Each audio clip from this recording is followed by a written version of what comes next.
Hello y'all, and welcome to YoungFolk Knits. Today it is almost time for me to leave for Rhinebeck, so I'm chatting a little bit about what I'm working on, what I'm taking, and lots of plans.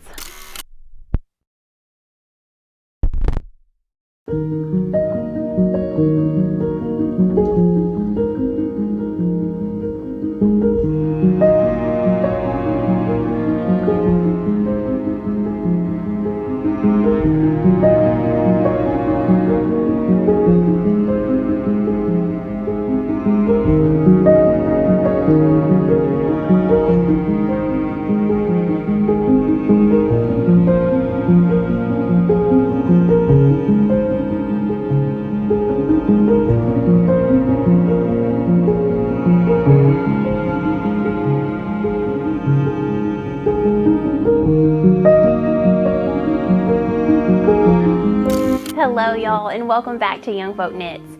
My name is Casey, and on this channel I mainly like to chat all about my love for fiber arts.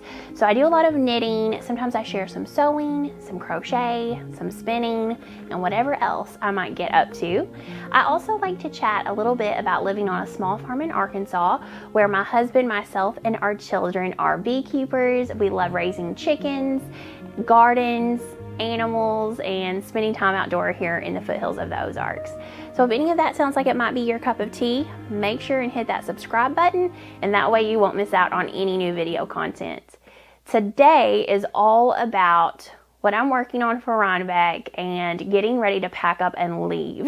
So today is Tuesday, October the 17th, I believe. We are going to fly out on Thursday and spend a few days in Rhinebeck, New York. So we're super excited. I am going to be attending YoungFolk and the New York Sheep and Wool Festival with my friend Becky, who is the host of A Hand-Knit Letter here on YouTube, and our husbands. So we have lots of fun stuff planned, and we're just super excited to both attend our first wool festival, especially the New York Sheep and Wool Festival, which is the festival of all festivals.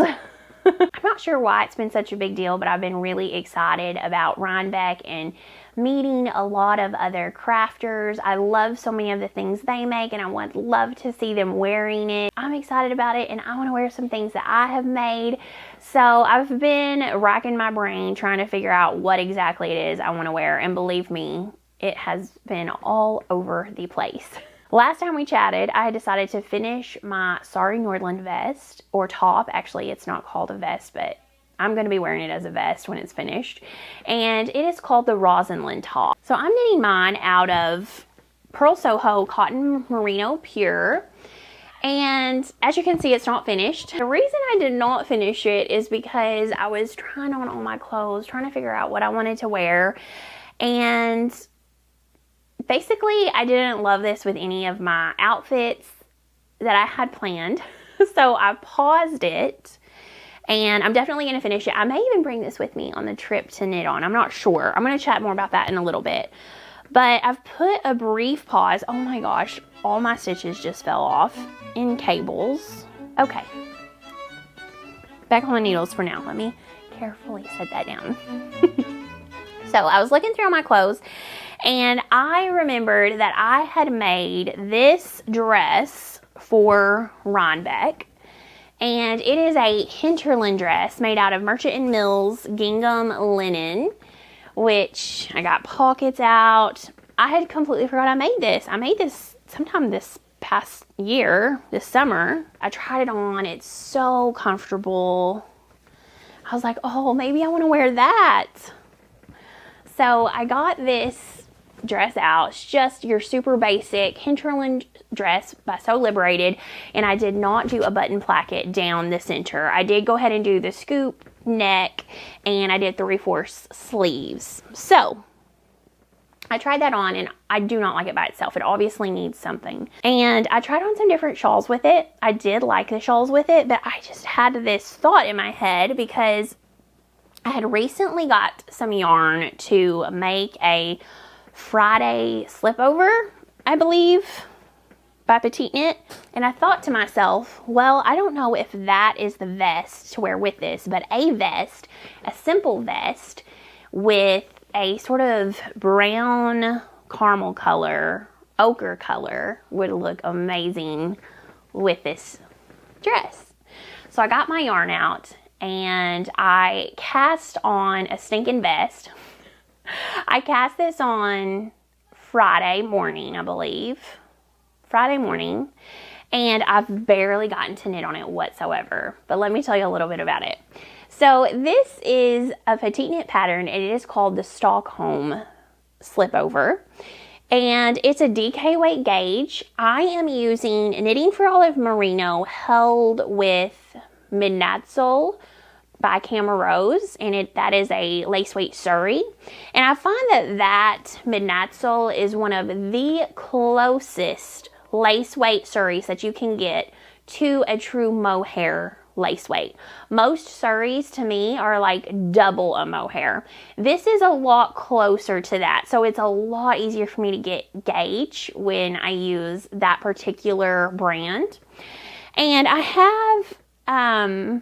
had two colors of it that are not exactly the same shade, so there is a little bit of discrepancy, and it gives a little bit of a very slight low contrast marl, which you can only tell if you're right up on it.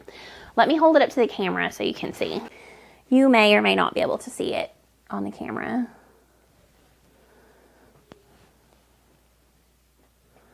But it's fluffy, it's soft, and it's got that lovely halo, but it's also extremely lightweight. It's not thick at all. It's got a nice looser gauge to it. You can actually kind of see through it there. And so I thought that this would be perfect to wear over my dress. So I cast it on, and then you know what? I've had one thing after another. We got a stomach bug. I don't even know what all has been going on. It's been crazy. I haven't got to knit hardly at all. But I tried it on today, and I will put a little picture, and I'll put a little clip up of me trying it on. But I tried it on today, and when I did, I felt like it was actually not too far from starting the ribbing, because I want a really long, deep ribbing. I'm making this specifically to wear with high-waisted dresses, and because of that, I do not want a long body at all. I want it to be a very cropped top, cropped vest. So I'm actually super close to starting my ribbing, believe it or not. Even though I've only got like 6 inches of body, I probably will only do another couple inches and then start my ribbing tonight. And what I may do is go ahead and do the ribbing around the neck and armholes, so that even if I have to do the ribbing on the plain, I can. Now, am I going to wear this with my dress and wear that as an outfit one day? I don't even know. At this point, I'm not even sure I want to wear it now. I maybe have completely changed my mind, but I decided I want it as an option, and I want to have it to try it on and see if I want to wear it. I've got issues. It's me, y'all. I'm the problem. It's me.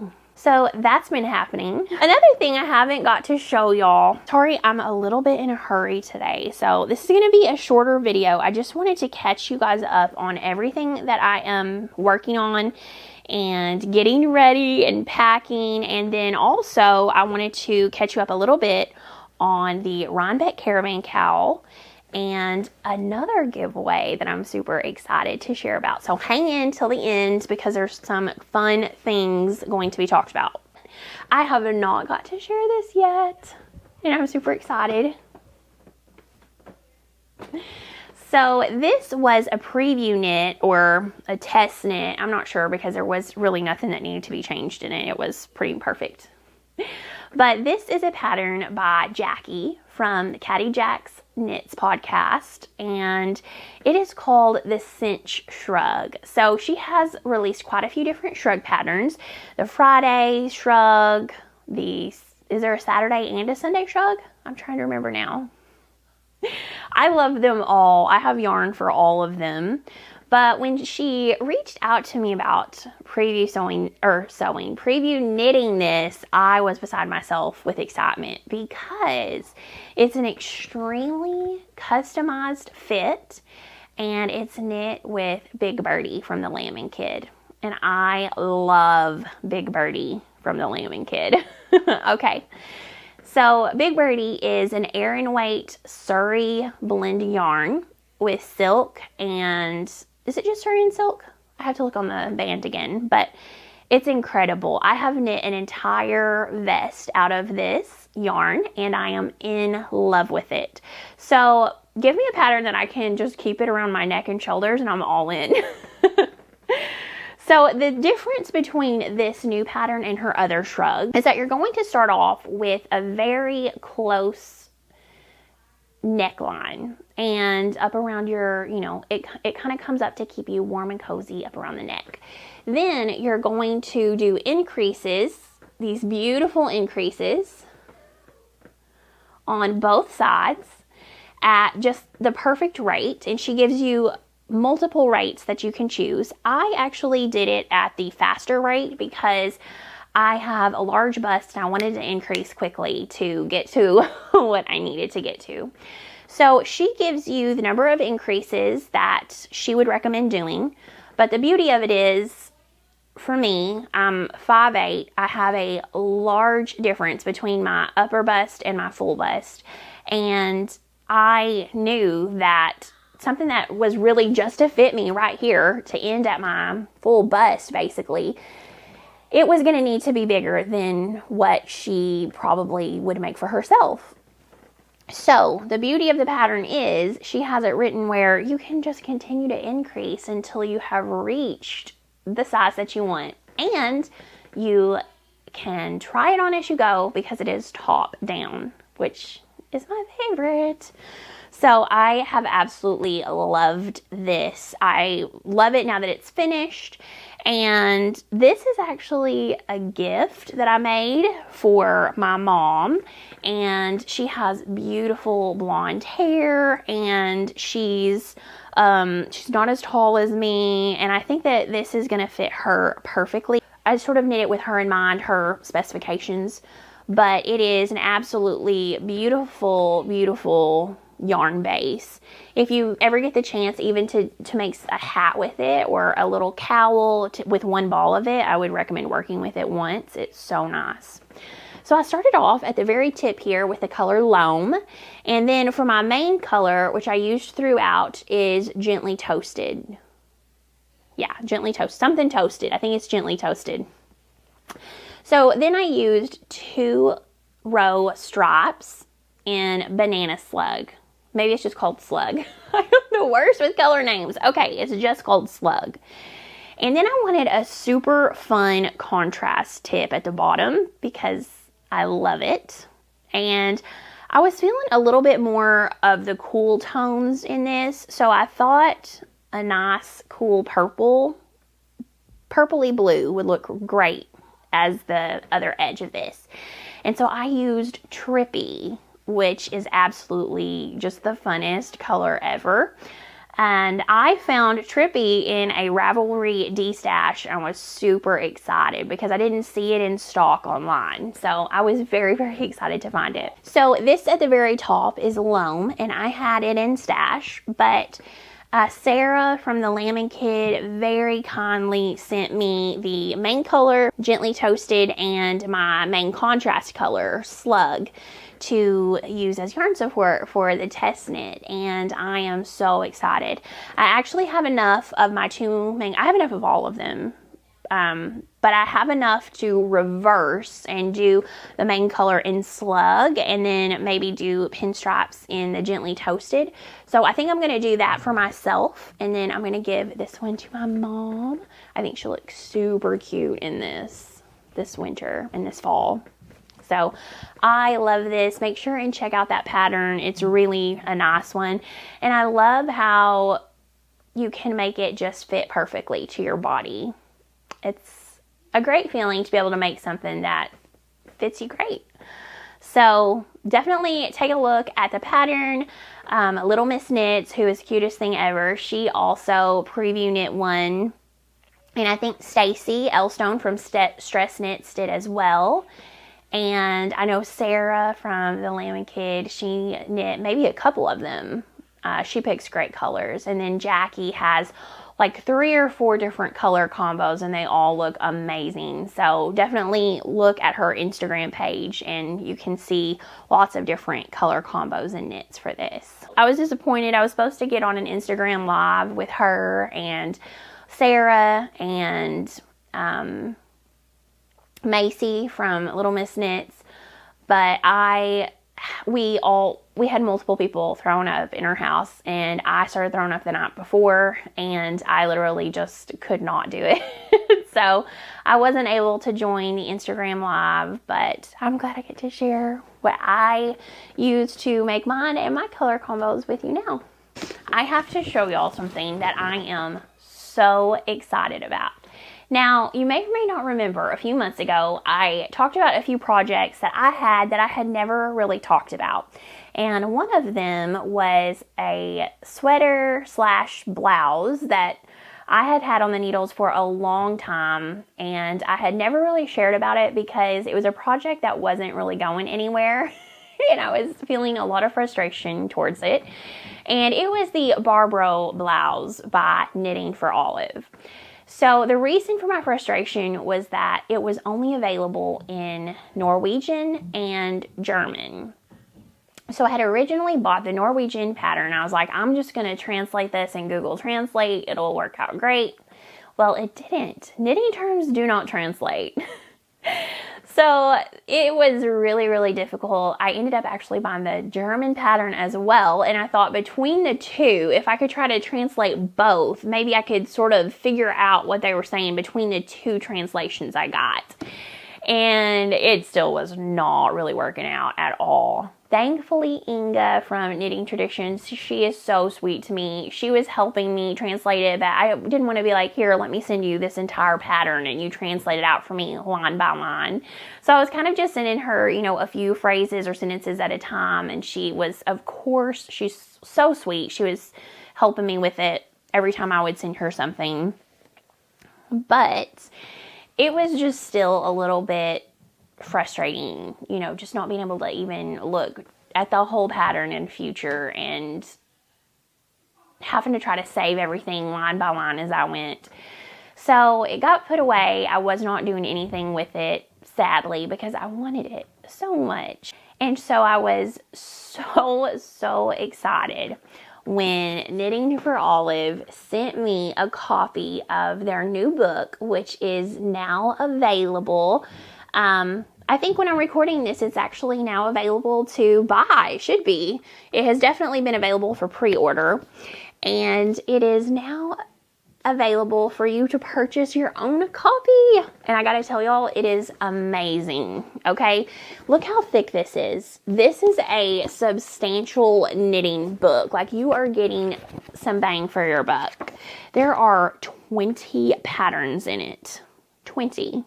And a lot of them are ones that have never been available in English before. I gotta tell y'all, I am happy to say that the Barbro blouse is now in English if you get the Knitting for Olive book. I am so excited, y'all. I have already got it back out, and I am ready to rock and roll on this pattern after a year of not rocking and rolling. But this book is just really beautiful. I love that there's lots of room on the pages. There's even room if you wanted to write notes, which I don't know. I'm not super big about writing in my books, but you might be. This is another pattern I really love. It's the Darling Wrap. And if you've watched one of my previous fall videos or talking about texture, that is a pattern I have really wanted to make. I love everything in here. There's really not a pattern in here that I don't like. Knitting for Olive is so classic. Really, any pattern of theirs that you choose, you're probably going to end up loving it. Another one I really love is this waffle sweater.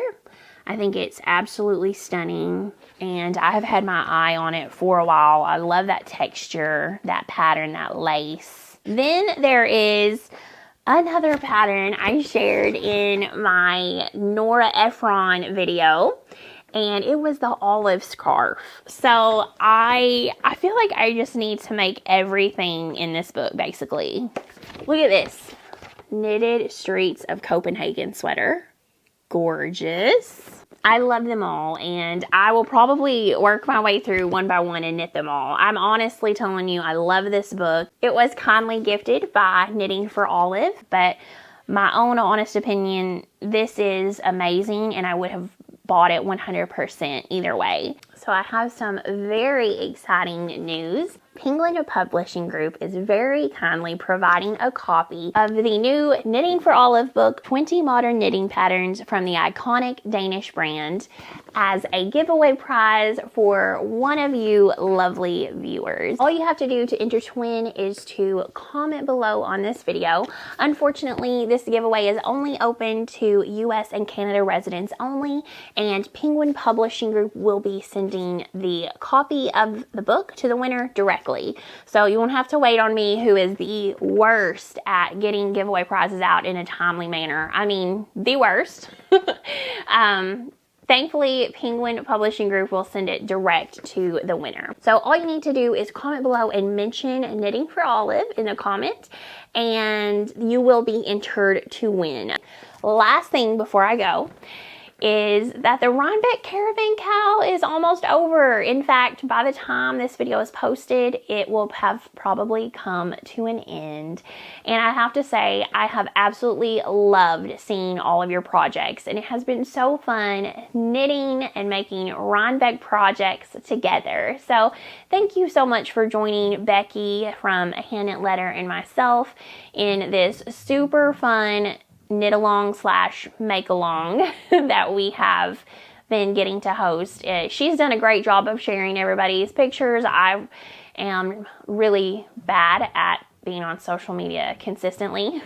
So thank you, Becky, for picking up my slack. But just remember to post your pictures on Instagram and use the hashtag Rhinebeck Caravan Cow by the 18th. So this cow does close on end of day the 18th, and if you can, try to put in your picture whether or not you're planning on attending Rhinebeck or if you're going to be attending with us in spirit, because we do want to pick one winner that's going to be there and one winner that isn't going to go but is still doing some Rhinebeck project knitting. The most gorgeous stitch markers have arrived from Sable and Stone. Stunning things ever, I'm telling you what. And what is so exciting is that each winner is going to receive one of each of these. Aren't they gorgeous? Ugh, they're so beautiful. Thank you so much for providing these, Sable and Stone. They are incredible.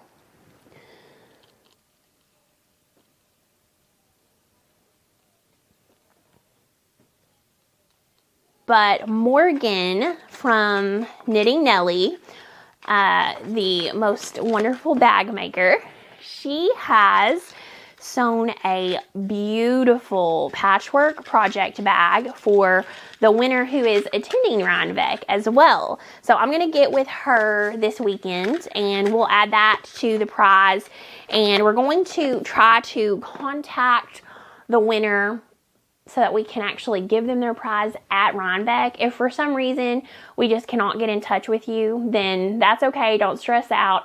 We will mail it to you after it's over. But we're hoping we can see you and just hand it to you in person. I thought that would be really fun. All right, I'm sure I have forgotten about something. My mind is in a tizzy at the moment, but that's all I can think of for now. So thank you very much for hanging out with me today. If you enjoy videos like this, don't forget to give it a thumbs up and hit that subscribe button. It helps my channel out so much, and it also makes sure you won't miss out on any new content. Don't forget to comment below and mention Knitting for Olive so that you will be entered to win a book if you are a Canada or US resident. I cannot wait to show a little bit of what we get up to at Rhinebeck when I get back, so keep your eyes out for one of those videos coming soon. And I hope that if you are attending, I get to say hi. Make sure and come up and say hi to me and Becky. We are so excited to meet you all. And until next time, happy knitting, y'all.